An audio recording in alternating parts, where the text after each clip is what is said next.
Hey everyone, back again. Today we're going to finish off Paul Gilroy's The Black Atlantic starting on chapter 5. But before jumping into it, if you want to follow me anywhere other than here, you can find me on Instagram at theory_and_philosophy. If you're new here, welcome. I'm David. I try to explain philosophical texts and ideas in a way to make them accessible to you. So if you haven't already, like, share, subscribe, tell your friends. I'd love to hear from you, so comment or leave a review. If you happen to be listening to this in podcast form where you can leave reviews, which reminds me, if you found this on YouTube, you'll be able to find it in podcast form pretty much anywhere where you get podcasts. Or if you found me in podcast form, you'll be able to find me on YouTube as well, where I sometimes release videos if you're into that at all. And then if you want to help me out monetarily, you can do that via Patreon or PayPal, but obviously no pressure. And yeah, so don't want to waste any more of your time with that stuff. Let's finish off Paul Gilroy's complicated The Black Atlantic. So if you haven't already, go check out episode 1, because that is obviously, you want to start there. But in any case, we're going to start here from chapter 5, Without the Consolation of Tears, Richard Wright, France, and the Ambivalence of Community. So Richard Wright is probably most famous for having written Native Son and Black Boy. He was also, he's a prolific writer. He wrote a lot. He kept diaries, if I can call them diaries. He kept journals of his travels all across the world. And writing was a big part of his life. So this idea about his movement speaks to Gilroy as being indicative or embodying this notion of the Black Atlantic, this notion that Black bodies are constantly in motion. Identities aren't fixed, especially not Black identities. And so Richard Wright really embodies that with his actual physical movement through space. The immediate value of Wright's texts like Native Son and Black Boy was that they revealed the fact that although slavery had ostensibly ended by that point, and Jim Crow laws, were still very much in effect, Richard Wright brought to the fore the fact that there were ongoing issues because of slavery, many that could still be traced to that day. And these came at a time, and he was writing in the kind of early, mid-20th century, these came at a time when the United States was really trying to whitewash its history of slavery, to say that, it was in the past, and therefore we should just forget about it. Wright's novels really show that that is not the case. It's not something that should be forgotten, because the effects are still very much felt by many Black people, if not all Black people, even up till today. But beyond these texts, as I already mentioned, he kept quite a few travel logs and journals, which didn't gain quite as much attention even though they were published. Most of the attention, kind of critical acclaim and popular acclaim, they were directed to Native Son and Black Boy. But Gilroy finds a lot of value in the travel logs because they describe various different encounters that Wright has with other Black people all around the world, in which he recounts the fact that there is no one single Black identity. People are different anywhere that you go.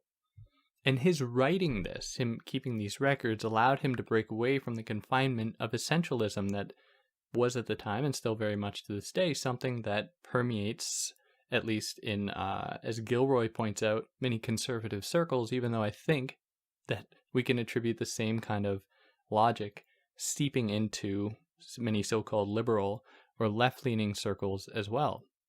But Wright received quite a bit of flack for some of his texts because his texts didn't always depict Black people in the best light, because intergenerational trauma will most often, maybe not most often, but it may often culminate into aggressive personalities, especially among men. And so he depicts many men who are violent, and they are violent towards women. Now, this might have something to do as well, and we're going to talk about this a little bit more as we go on here, but this might have something to do as well with how Richard Wright was treated by his mother, if we want to attribute much value to that. But there are certainly some sexist images, some sexist ideas that come through into his texts.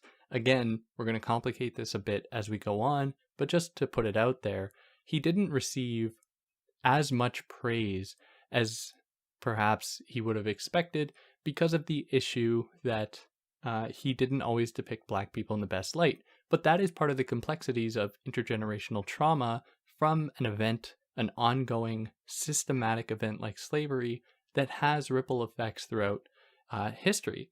Now, when confronting the realities that might come out as a result of that, if you try to approach it neutrally, where violence committed by, in some of his stories, committed by black men against other people, if that is just viewed ostensibly neutrally, then it is viewed as being negative, which of course it's negative. But if it is decontextualized from a history of ongoing oppression, of intergenerational trauma, then it is completely taken out of its context, and the history that really creates it is ignored, and it absolves the perpetrators, many of whom are dead, but there's still many that enjoy the benefits of this these systems. They get to be absolved of any guilt, of any responsibility in the matter. Now, there's a lot to say about Richard Wright as a political figure as well, because he spent a great deal of time occupying certain communist circles, but he quickly became, maybe not so quickly, but at some point he became disillusioned with Marxism, with communism, because he felt that it was quite reductive. He wasn't received very well in those circles because, to be quite frank, many Marxist circles are concerningly white. They reflect certain white interests. There are some circles where that's not the case. Certain black feminist approaches to Marxism definitely call attention to these issues, and they are great alternatives. But at the time, in the 40s, there were very few such circles, so Richard Wright would have had to occupy certain white men-run communist circles, which didn't always reflect his interest or the interest of other people with whom he identified. Now, this didn't mean that he was received particularly well, even by his fellow black citizens in the United States, because he drew quite heavily from existential and psychoanalytic philosophy. So some of his inspirations were Freud, Kierkegaard, Sartre, Nietzsche. These figures all played some role in his own philosophy, his own way to look at the world, which for some black commentators was a sign of his departing from black knowledge, from black communities, and becoming less authentic.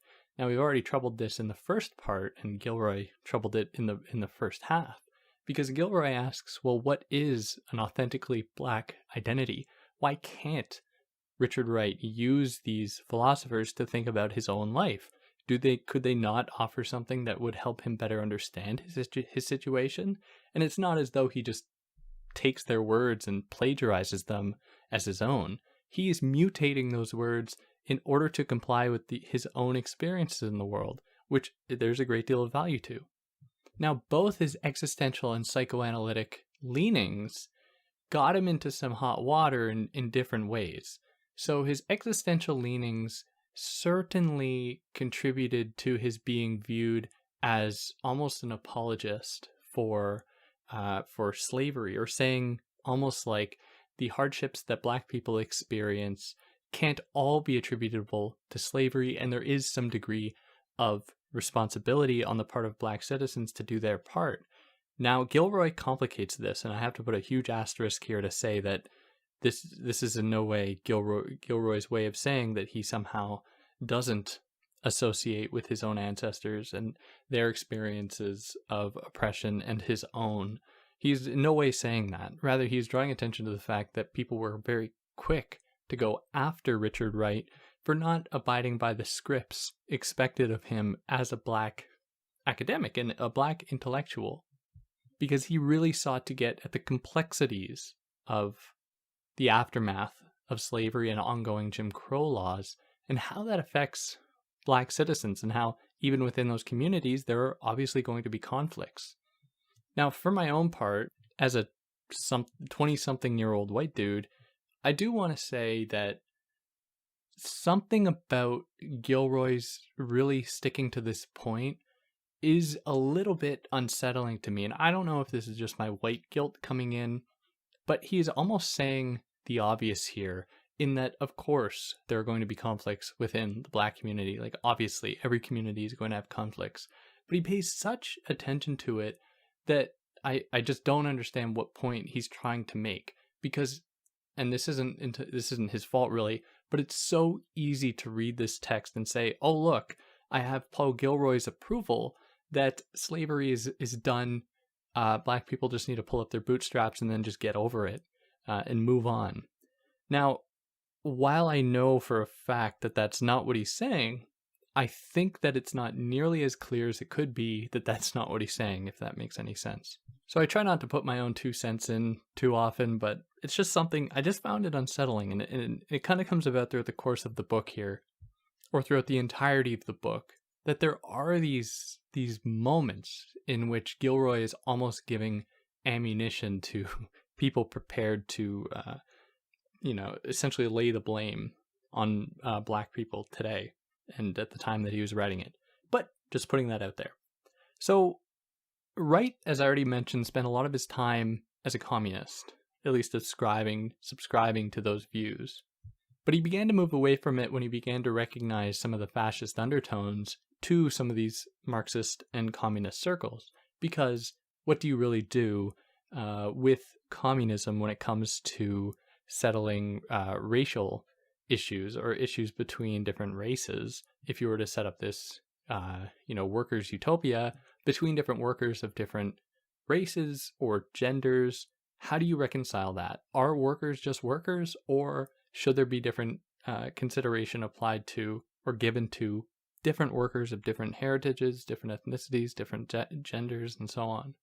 But he also didn't like the fact that so many Marxists sought to politicize for their own reasons everything that he wrote and said, including a lot of what other black artists and intellectuals were writing and saying, as a sign of the need of communism, of looking at a piece of black art and saying, oh, well, it is devoid of a certain capacity because of the exploitative nature of capitalism against black bodies through the history of slavery and Jim Crow laws and so on. So therefore, this is why we need communism, to which Wright thought that was a complete reduction of the beauty of the kind of art that black communities were making. And so he wanted to go, get his boots on the ground and really experience those communities and experience those people and what they'd gone through, not to have these people's lives and experiences filtered through the intellectual kind of gatekeepers of universities of higher ed that sought to, I guess, understand the world only through their very narrow intellectual lens. Now, as I alluded to earlier, Wright wasn't received very well by many women and by just many people in general because of the violence that he depicts against women, black women in particular, that he depicts in his stories, I should say. Now, to kind of counterbalance this, Gilroy provides this kind of long speech that Wright had given at a conference in which he calls out the conference organizers for not including any women, which is Gilroy takes to be a sign of the impossibility then that therefore Wright is sexist by saying, like, look, hey, he had this one moment where he called out sexism, so he can't be sexist. It's not a great argument that Gilroy puts forward, but it does dovetail with a broader argument he's trying to make, and that although there are these sexist moments within Wright's work, they belong to a broader matrix of relations within the black community post-slavery, post many of the instances that followed it, that were marked by continued oppressions against black bodies, and so they can't really be approached or reductively criticized as being like sexist. Now, that is how I think Gilroy would perhaps respond to a criticism. But this text, that is the Black Atlantic, is suspiciously devoid of the art and voices of black women. Now, at the very end, he's going to talk briefly about Toni Morrison, but this book is really focused on black male intellectuals and political figures in the United States in that long history. No mention of Harriet Tubman, as far as I know, or of any other black women, or if there are, they're very, very fleeting comments. He makes reference to Patricia Hill Collins to say that she was wrong about her considering the experiences of black women as being something particular, because Gilroy sees that as being too homogenous, that she's just homogenizing the experiences of black women, when I would hazard that she's actually doing quite the opposite. But in any case, this text is suspiciously devoid of the experiences of Black women. Now, this isn't to say that he had to do anything. This book is still brilliant in so many ways, but it does strike me as a little bit dissonant, or it enters my mind a little bit dissonantly when there are these moments defending sexism or trying to complicate it. But this is really the nature of his argument. That is, he is pointing to the ways that many figures following the Black Atlantic embody these contradictory personalities. They embody these contradictory identities. So, what interests Gilroy about Wright, or what about Wright interests Gilroy, is that he embodies both an affirmation and a negation of the Western civilization that formed him. There are elements within his thought that seem to embrace certain tenets of Western civilization, whereas there are elements that certainly oppose it in his adamant rejection of racism, of continued systemic oppression, and so on. And that puts us here into chapter 6, Not a Story to Pass On, Living Memory and the Slave Sublime. Now, insofar as modernity is often characterized as a move away from tradition, as a move away from roots, as a move away from superstition, from religion, and so on, what Gilroy wants to try and do is find a way to oppose modernity without hearkening back to this idea of tradition, because for him that would only be a regression. So how this manifested itself in the first half was in the way that Gilroy was criticizing these ideas about Afrocentrism or criticizing Black nationalism, because he sees those more as reactions to modernity rather than meaningful political challenges to it. Because for him, the critique must come to some extent, even though he has a point where he sort of disturbs this idea, but it must come from within. That is, there is going to be no effective critique that actually derives from out of it. Because even this logic of tradition that ostensibly challenges modernity is itself part of that same project, as we saw time and time again in the first half. Modernity loves to categorize. It loves to say, these people are like this, those people are like that. It operates through these binary frameworks proffered up by certain scientism, certain scientific rationality that seeks to make things understandable. Much like the way that tradition would, at least in the way that tradition is often offered as a solution to the problems of modernity.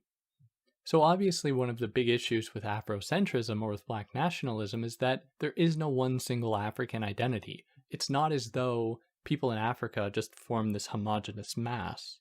As I said in the last episode, people in Sierra Leone are going to be very different from people in the Democratic Republic of the Congo, or people in Morocco are going to be very different from people in Lesotho, and so on.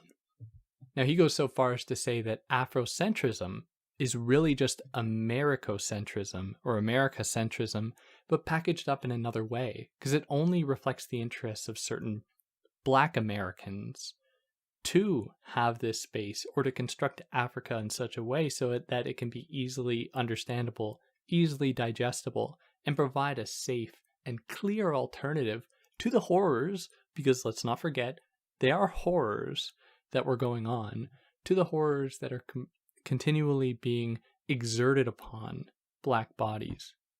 Now, I don't entirely know about his argument here. I don't know how I feel about it. And I get a lot of my knowledge about the world from TikTok, but I remember listening to this one TikTok, and I wish I could give, I think he was a dude, give him credit for it. And I'm sure he didn't come up with this, but in any case, if someone knows who came up with this argument, let me know, and I'll credit it in the description. But for many Black people, they don't actually know where their heritage is. They don't know where in Africa their ancestors came from. And so they don't have the opportunity to just particularize themselves or to trace a clear, steady lineage that can then be traced to specific peoples in Africa. That was all taken from them. And so for me, it makes perfect sense that there is this looking upon of Africa with exultation, or the starry-eyed exultation, as being a delectable alternative to the situation that people find themselves in now, and they did throughout American history. Now, what I would want to dissuade is someone hearing this and saying, oh, David thinks that if people just found out what their real heritage was, then that would just solve their identities for them, and that would be it. I absolutely do not think that. But I also have no idea about the experience of not knowing your heritage or not knowing your lineage. And I have no idea what that means for someone. I've never experienced that. And so there's just an element of me that completely understands without knowing or without really knowing the experience, understands that that seems like a totally reasonable alternative. It seems like a totally reasonable response to that situation. So what is it that Gilroy wants then? He doesn't want tradition, apparently, against modernity, and that makes a lot of sense. He doesn't want for like fascist institutions to be erected to give a face to things and to make sense of the world in face of so-called postmodern rootlessness and all that. So he advocates for what he calls a kind of anti-tradition to tradition, which is the recognition of common threads between people who experience oppression, and they experience it in different ways, of course, but a recognition of a certain common experience in that way that forms new communities, which might have conflicts, that might have various difficulties, but within groups and between groups. And he is more interested in reading, experiencing, listening to what these groups have to say, what food they have to make, what music they make, what art they might produce. He's much more interested in that than interested in certain intellectuals saying the solutions are X, Y, and Z. So he does not want a kind of political didacticism, a kind of people writing essays and saying, this is what must happen. Now, does he really demonize these approaches to some extent? I think so. But where the value is for me in what Gilroy is saying here is his attributing so much value to the everyday and to giving voices and to listening to people who experience that world and aren't filtered through the very reductive medium of higher education. Then in kind of a sudden shift, he begins to think about the possibility of there being alliances between differently marginalized groups.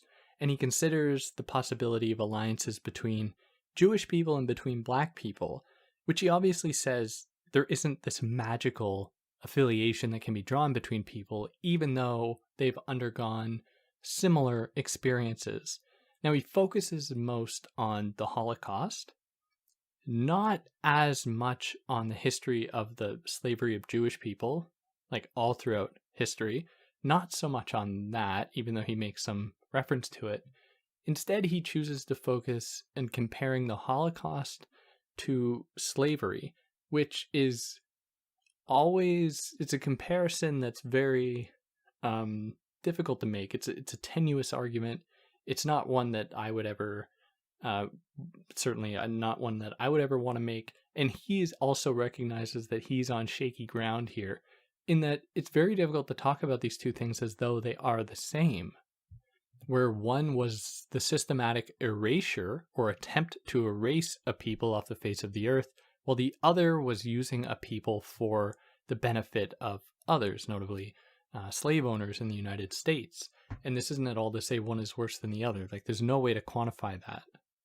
But in relation to the broader history of slavery that both groups have experienced, there are some parallels, like how for so many years Jewish people did not have a land to call home, very much like people who had been enslaved from Africa don't know where their home is, like being taken from their homes and not having a way to call any place home. Now, despite this possible affiliation or any other affiliations that can be drawn between the two groups, obviously there are issues. There are definitely issues when it comes to many Black people sympathizing with the current ongoing plight of the Palestinian people, for example. So there aren't these magical alliances that can be unearthed here. Rather, the point that I think Gilroy is trying to get at is that the complexities of oppression cannot be simply reduced to the experience of individual groups in relation to them as though oppression just works homogenously upon all groups.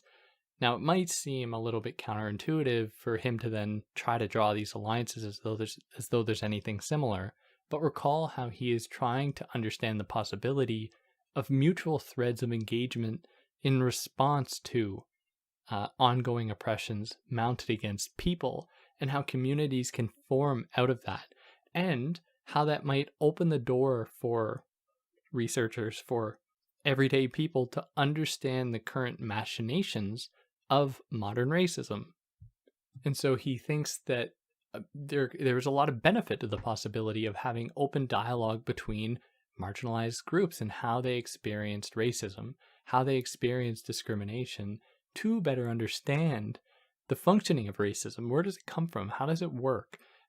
Do we need to have the understanding of racism be filtered through universities, through intellectuals with higher education degrees?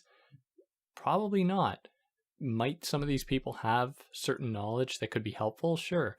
But a lot more can be gleaned from the real experiences of people who have been repeatedly silenced by both the oppressors and by both, intellectuals who try to speak on behalf of everyday people.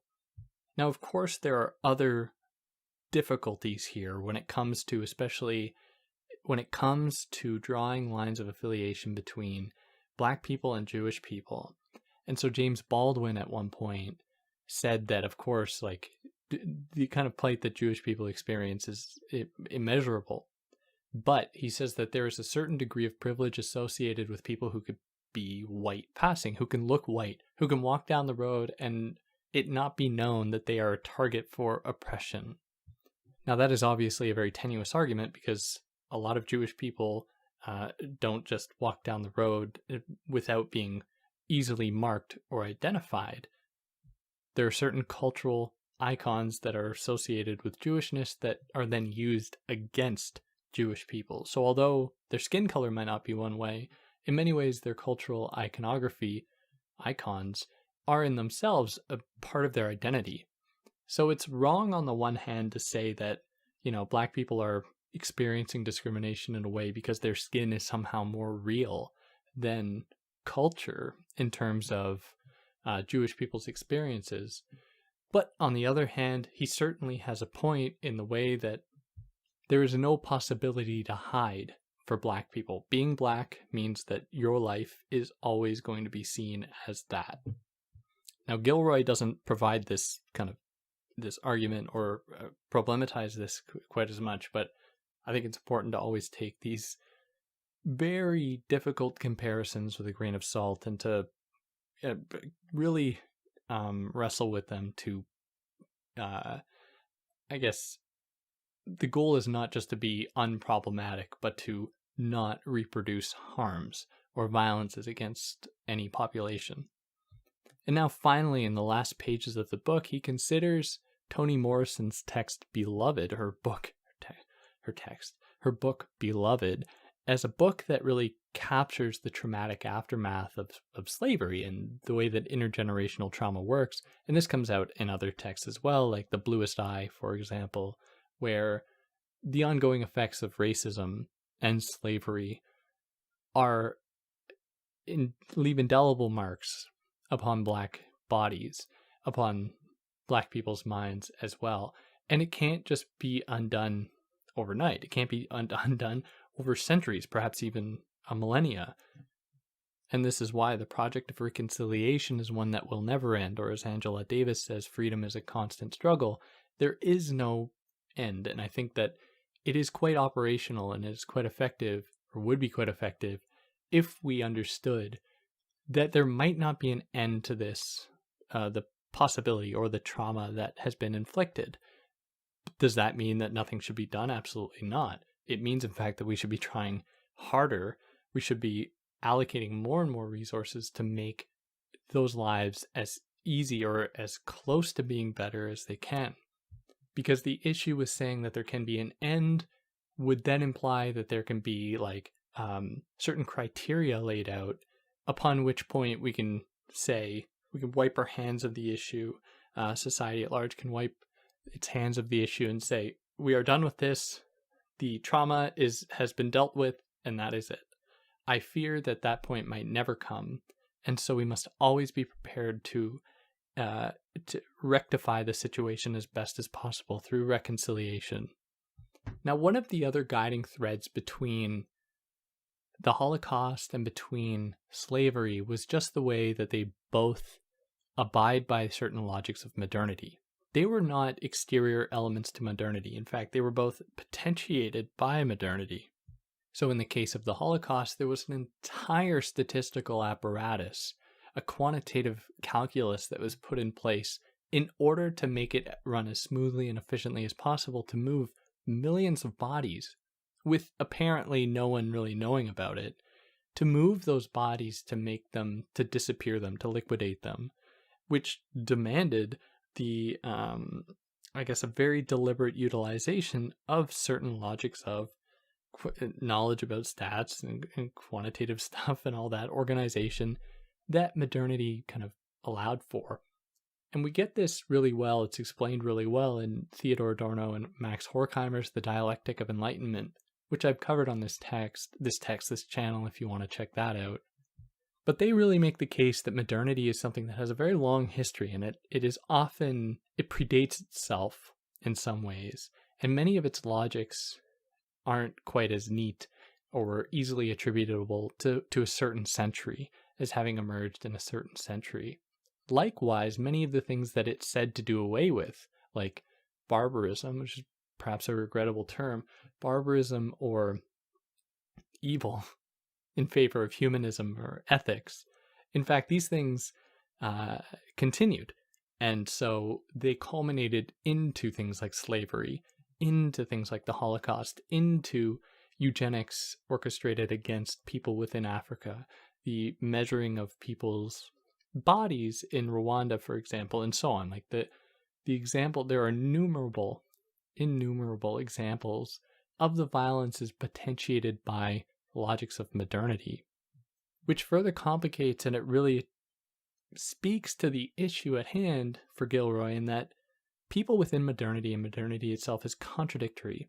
It is dialectical, which is one of the ways that he describes it. It contains many of the elements that ostensibly oppose it, and it contains them within itself. And this might be one of the ways why it is so effective at keeping itself going. It has kind of vaccinated itself against its own enemies, where if there was something that would actually oppose modernity, it is so effective in that it has been able to inoculate itself against it by integrating some of that negative aspect, some of that thing that might oppose it, some of its antithesis within itself to keep it going. Now, I've kind of gone on a little bit of my own rampage here. I'll leave you off with how he leaves off his text, where he says, or he concludes with, "It may be easier to appreciate the utility of a response to racism that doesn't reify the concept of race, and to prize the wisdom generated by developing a series of answers to the power of ethnic absolutism that doesn't try to fix ethnicity absolutely, but sees it instead as an infinite process of identity construction."